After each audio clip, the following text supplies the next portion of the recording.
ever wondered what a rural baobab harvesting and buying scene looks like, this, folks, is it.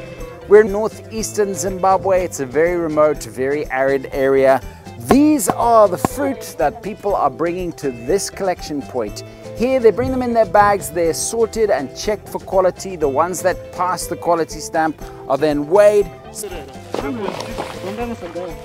sealed in a bag, labeled for full traceability. All of this fruit is organically certified. Then the fruit are loaded onto the truck, taken to the rural cracking center, which we'll show you just now. And there's not a lot of income opportunities for rural people living here. It's mostly women that are engaged in the baobab value chain, and for them at this time of year when the income comes, it's incredibly important to them and their families, particularly in terms of helping their kids finance their way through their school.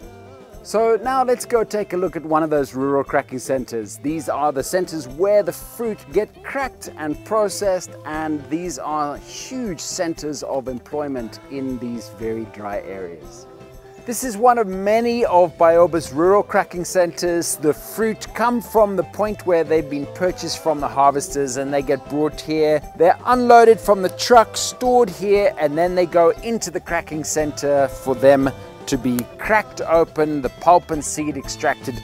The shells are kept here. They're either used for firewood, sometimes burnt for charcoal, or mulched into a compost. But the real action happens in the cracking center.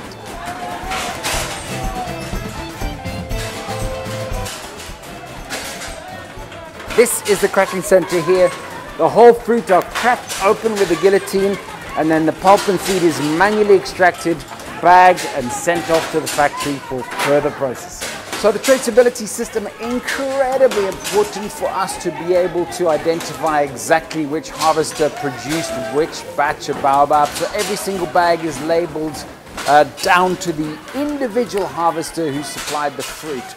And at this point, after the cracking, the bags of pulp and seed, each one carefully labeled, are then loaded onto the truck and sent to our factory for further processing.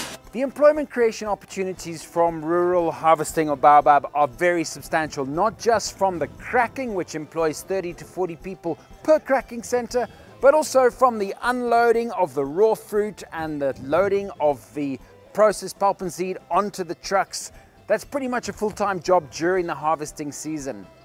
So that's it. You've watched the journey of baobab fruit from being harvested, to being sold to Baobab, cracked open, and now being loaded onto the truck on its way to the factory to be processed. That concludes our flying visit of this rural processing operation for Baobab here in northeastern Zimbabwe.